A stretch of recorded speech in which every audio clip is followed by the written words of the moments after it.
In today's video, pag-uusapan po natin kung ano ba ang ibig sabihin ng temporary residence dito sa Canada at kung ano yung mga categories para po makapunta kayo dito, or if you're living in Canada and you want to help your family members or relatives, this could be the best video for you para po ma-educate kayo kung ano po ba yung iba't ibang paraan para po makapunta dito sa Canada on a temporary basis at kung ano po yung mga requirements to become a temporary resident dito sa Canada.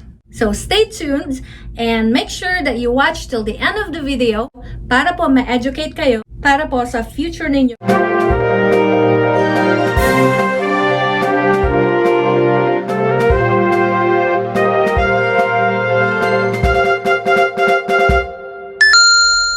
Hello everyone, this is Marjorie Quintos, ang inyong Filipino-Canadian immigration consultant sa Mercan Group of Companies. Una sa lahat, gusto ko pong magpasalamat sa mga nag-subscribe po sa channel ko at sa mga hindi pa nag-subscribe, please make sure that you do and hit the bell button para po ma-notify kayo para sa mga susunod kong mga videos pa. The purpose of this channel po is para ma-educate po ang ating mga kapwa Pilipino para po ma-figure out nila kung ano po yung best pathway for them to come to Canada. Kung kilala nyo na po ang Mercan Group of Companies, you will know that we are one of the biggest and most successful immigration consulting firms dito po sa Canada. So you can imagine how much inquiries we're getting. Unfortunately po, due to COVID-19, most offices are closed, and to protect our employees po, siyempre, sinusunod po natin kung ano po yung payo po ng government para po maprotektahan po lahat tayo, pati employees po ng Mercan at pati po kayo na applicants. That's why nag-create po ako ng vlog para po masagot yung mga tanong ninyo, para po alam nyo na po kung ano yung dapat itanong, kung ano yung mga program na available. Kaya it's only gonna benefit you if you watch my vlogs, dahil po kapag nagtanong po kayo sa Mercan, kapag po nag-inquire kayo, masasagot po namin kayo according to your questions. Kasi po, pag nag-message po kayo sa amin at sinabi niyong how to apply, it could mean a whole lot of things, diba? Kaya kailangan po namin, gusto ko po ma-educate kayo para pag nagtanong kayo ng question, alam nyo na straightforward kung ano po yung itatanong ninyo. Kasi kapag how to apply, we wouldn't know how to answer that question po. Kaya sana makinig kayo para po ma-educate kayo kung ano yung mga programs na available dito sa Canada. First, let's identify ano po ba yung mga classes of temporary residents dito sa Canada. First category are the visitors. Second category are the students, and the third ones are the workers or foreign workers. And then last one is yung temporary resident permit holders. Those different classes are deemed coming to Canada on a temporary basis. Hindi ko na i-discuss muna yung about sa temporary resident permit holders dahil it's good for people who are already in Canada who sought further stay dito sa Canada. I've been trying to figure out kung paano po ba i-explain yung mga requirements ng three different categories na ito without making you confused, but let's break them down according to common requirements, okay? Regardless po of your intent to come to Canada as a temporary resident, whether you're coming as a visitor, a student, or a worker, meron pong factors na nire-review ang isang visa officer para po ma-determine kung gusto nila kayong bigyan ng visa or hindi. Tawag po doon is yung Eligibility and Admissibility considerations. Titignan po ni officer kung yung intent mo ba talaga ay genuine. Ibig sabihin, are you coming to Canada with the real intents na sinubmit mo doon sa application mo? Kasi po, as a background, marami po kasing nagpunta dito sa Canada and then after, nag-apply sila ng refugee or nag-apply sila ng asylum, nag-overstay or nag-work illegally or something like that. So, at the time of your application, yung officer po will consider these different factors, okay? So, regardless of what type of application you're applying for, visitor, student, or worker. When reviewing your application po, a visa officer will determine kung karapat-dapat ba kayong bigyan ng visa to Canada based on your intent. And your intent will be presented based on the documents that you submit. Here are the factors na titignan ng officer when reviewing your visa application. And I mentioned visa application dahil I'm focusing on Filipinos, and for Filipinos, kailangan nyo po ng visa para po makapunta dito sa Canada, whether it's a visitor, student, or work visa. Okay? And in some countries, wala po silang visa requirement dahil po merong exemption in several countries. Unfortunately, Filipinos po need a visa to come to Canada. So if you're applying for a visa, these are the factors that an officer considers so that they can see kung karapat-dapat ka bang bigyan ng visa. Okay? Una, what's the purpose of your trip? Pangalawa, how long are you gonna be staying in Canada? Pangatlo, do you have ties in Canada? Kasi po, if you have ties in Canada, unfortunately, it became a negative impact for some people. Dahil po, when there's an affinity dito sa Canada, mas lakas yung loob ng isang applicant to overstay or to do some things that they couldn't have done alone or without the backup of someone. So unfortunately, yun po yung isang nag-backfire po sa pagkakaroon ng mga foreign nationals who came to Canada seeking help from their relatives, and then in the end, nag-violate po si foreign national ng policies or ng regulations dito sa Canada. Next factor is, do you have ties or something that ties you down in your home country? Can it be your family? Or do you have a full-time job there? Meron ka bang business? Just about anything that will convince an officer that you will leave Canada at the end of your intended visit. Next is your financial support. This is very important dahil po, if you're coming to Canada as a visitor or if you're coming to Canada as a student, you have to be able to prove that you can sustain your travel to Canada.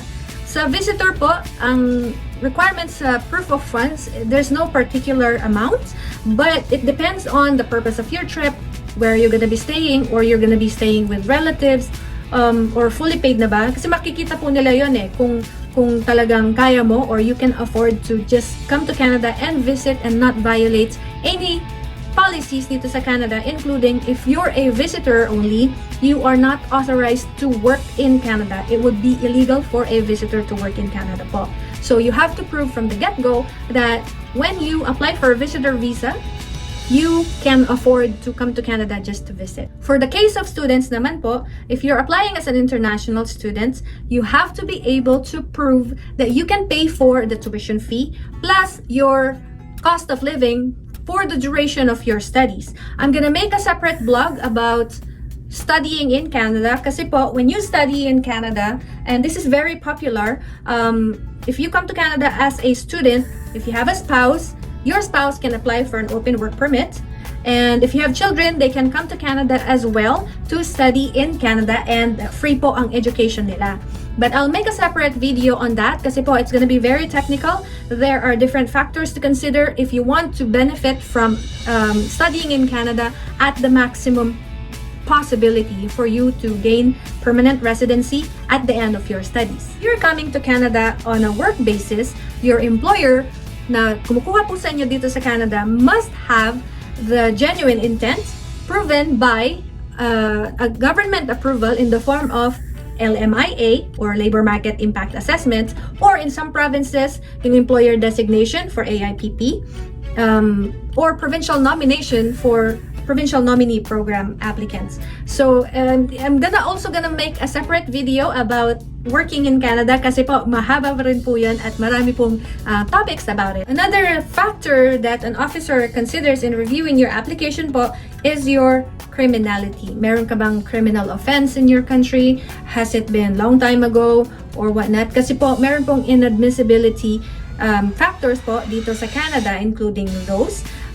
Also, they might be required to undergo medical exam para po, the purpose is to protect the Canadians from any communicable diseases. Second is, if you get sick in Canada, can you afford po to pay for your own medical bills? Dahil po, if you're coming to Canada on a visitor or student basis, hindi po covered ng government po ang inyong medical expenses. For visitors and students, meron pong kailangan na mga insurance plans. So you can purchase that when you apply for a visa to Canada, or make an arrangement for you to get the medical insurance para po covered kayo kung sakali mang during untoward circumstances ay hindi po tayo maging problem ng Canada. Kasi dito po, hindi po sila tumatanggi sa mga patients. However, that's taken into consideration when a visa officer is reviewing your application. Kapag temporary worker ka naman po, of course, you're still gonna go through medical exam because you're gonna be exposed in the labor market. You're gonna be performing the duties of a worker, meaning the likelihood of you being exposed to the public is high. Good thing about being a foreign worker in Canada po is that you can get or you will be covered ng healthcare or provincial healthcare doon po sa place kung saan ka nag-work or mag-work. But then again, just to protect Canadians from any communicable diseases, then you still have to go through medical examination just to make sure po na safe po ang mga Canadians if you come to Canada. Another factor that a visa officer considers po when reviewing your application is your travel history. Have you traveled to different countries and do you have a good track record in traveling to different countries? So if you're applying as a visitor to Canada, you have to show that you've been visiting different countries. Kasi if it's your first time to come to Canada, na mag-apply ka pa lang ngayon and then first time mo to travel, most likely, Canada officer will think na, well, you're just coming here and then after, you will seek opportunities and all that. Although, meron naman po kasing consideration on a dual intent basis. A dual intent applicant is someone who presents as a visitor at the same time also presents that in reality, they're coming to Canada to work or to apply for permanent residency later on. Pero nasa officer na po yun kung ano po yung magiging decision nila because technically, when you apply for a temporary residence dito sa Canada, your intent must be temporary. Another factor that has to be considered by a visa officer when reviewing your application is, have you been removed from Canada or from another country? Kasi po kapag meron ka ng deportation from Canada or from another country, they will look at it very closely kasi po, if you've been removed in Canada, meron pong particular period of time wherein you are not allowed to re-enter Canada. In terms of other countries naman po, the visa officer for Canada will review ano ba yung reason ng deport mo from another country. Dahil, they have to also make sure that it's not gonna happen again. Like, your purpose to come to Canada should be genuine and not, mag-violate ng anything dito po sa Canada. Common question is, can I come to Canada para mag-visit and then look for a job? Well, nothing's really impossible. However, coming to Canada as a visitor to look for a job is not an advisable thing. Una is, when you come to Canada as a visitor, you are given 6 months of stay maximum. Minsan 1 month, minsan 3 months. Depende talaga doon sa present mo sa application mo as a visitor. Now, assuming na nabigyan ka ng visa to visit Canada, you have 6 months, right? Some people, they try and find job, but then, mahirap maghanap ng bagong employer kasi nga yung employer has to have a labor market impact assessments or a provincial nomination or whatever the government requires for them to support a foreign worker on their work permit application. Pangalawa, assuming na nakahanap ka ng employer, when you make a switch of your status, hindi lang din po yun basta-basta. Kailangan mo pa rin mag-apply ng work permit and that application, yung processing po nun could take from 2 months to 3 months to 6 months. We will never know. I don't recommend po that you come to Canada and visit and then hanap kayo ng work or change kayo ng status dito dahil hindi po yun madali. Hindi po siya madaling gawin. If you're coming to Canada to visit, your intent must be genuine. Although, meron naman talagang mga sinuwerte na nagpunta rito as a visitor and then nag-switch into a different status. But chances are, it's gonna be difficult. It has been difficult before. It's gonna be more difficult now dahil may mga COVID po. Lastly, before making an application, please consider that there are still travel restrictions po papunta dito sa Canada na tawag nilang essential or non-essential travel. But it doesn't mean that you can't apply now. Follow my next vlog because I'm gonna discuss about studying in Canada and then another one, what are the different types of work permits. So stay tuned and make sure that you click the notification button below para po kapag in-upload ko yung videos na yon, updated kayo. Gusto niyo pong malaman kung ano yung chances of getting a visitor visa to come to Canada? Chances are, it varies actually. Depende talaga sa classes of people. Siyempre, yung mga talagang nagta-travel na abroad at meron silang malaking show money or proof of funds, maganda yung travel history nila, mataas ang chance nila to get a visitor visa to come to Canada. Yung mga parents and grandparents po ng mga Canadian permanent residents or citizens, mataas din po yung chance if that anak nila na Canadian resident ay medyo may income po kasi may income cut-off po yan. Yung mga nagta-travel to Canada, actually, yung mga spouse of Canadians getting a visitor visa, for some reason, the chances of them being approved of a visitor visa, 50-50. Really, it's a matter of convincing the officer that your intent in coming to Canada is legit and that you don't intend to overstay. And you're not gonna do anything that will violate or that will counteract kung ano po yung present mong purpose of your stay. Yun na nga po yung different categories of a temporary resident in Canada. Para po sa susunod po na magtatanong kayo or mag-email or mag-inquire, you can be more straightforward and say, well, I'd like to visit Canada or I'd like to study in Canada, I'd like to work in Canada. Okay? Para po magkaintindihan po tayo ng maayos. Dahil po pag nag-email po kayo ng how to apply, hindi ko po alam kung paano po sasagutin yun. Mahabang usapan po yan, okay? Kaya mabuti naman at nanood kayo dahil I like comments, I like questions that are something na masasagot ng straightforward.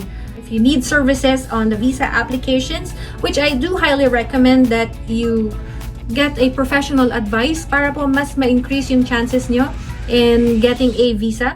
If you'd like to work in Canada, I've also prepared yung mga how to find a job in Canada. It's on my vlog list. And if you would like to see kung ano po yung mga openings ng Mercan, we usually post them on our Facebook pages na dinudumog po ng mga Filipino, yung Mercan Canada Employment Philippines page or the Mercan Manpower page and Middle East Regional Office. Sometimes I also post, usually I also post on my Facebook page and sa Marjorie Quintos, Immigration Consultant at Mercan na page po. Nagpo-post din po ako doon ng mga upcoming na job orders. Usually po sa Mercan, marami na po kaming mga naka-line up na mga applicants, but we're not stopping from accepting new applications. But then, kung wala pong job order doon sa occupation na ina-applyan ninyo, chances are, hindi po namin kayo kukontakin to complete documentation kasi nga po, sayang naman yung time nyo, yung effort nyo, tapos wala rin naman pala, di ba? Kapag meron pong post doon sa Facebook pages po ng Mercan, ibig sabihin po, kulang kami ng applicants. Kaya take your chance na mag-apply doon sa category na yan. But whenever we post something, it's always very specific kung ano po yung hinahanap namin para po alam nyo po kung ano yung mga kakailanganin ninyo para po mag-apply sa job na yon. Salamat po ulit sa inyong pakikinig at sa inyong panonood sa aking mga vlogs. Please make sure to subscribe if you haven't already and click on the bell button para po ma-update kayo sa mga susunod ko pang mga vlogs. Again, this is Marjorie Quintos, ang inyong immigration consultant at Mercan Group of Companies. Thank you so much po sa panonood. I will see you on my next vlog.